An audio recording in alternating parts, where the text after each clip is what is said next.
I will be talking to you in the next two slides about how we approach drug development in the inner ear.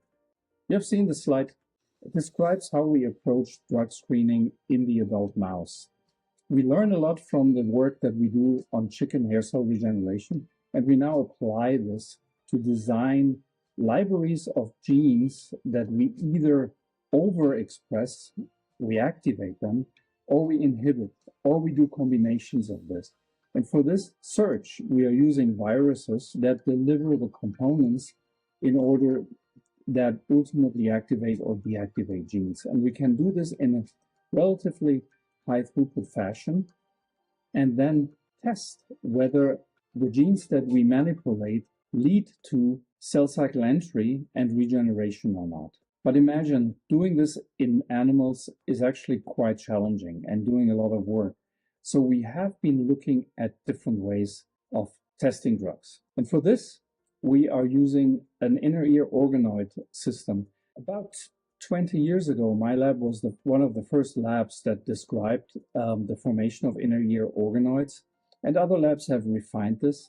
And we are now able to grow from embryonic stem cells inner ear organoids. And this is illustrated in these individual stages of organoid formation. In the last stage, in the upper right one, you see these translucent balls. And these translucent balls consist of otic epithelia. And these epithelia consist of hair cells and supporting cells. So there's one important question that we researched recently, and that is the question whether the mammalian supporting cells in these organoids exit the cell cycle. Because the exit of the cell cycle is the prerequisite of supporting cells in the mammalian system, in the mammalian cochlea mainly, that does not allow them to engage in a regenerative program. This means leaving the cell cycle is bad in that sense because it does not allow mammalian supporting cells to regenerate their cells. And it was thought that this does not happen in organoids, but it does.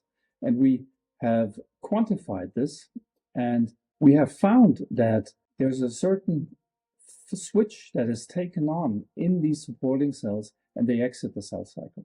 This is actually now a great opportunity because we can now use these organoids to study whether it's possible to bring the supporting cells back into the cell cycle and to ask the question whether they are regenerating hair cells. So this is a really strong focus right now in my lab.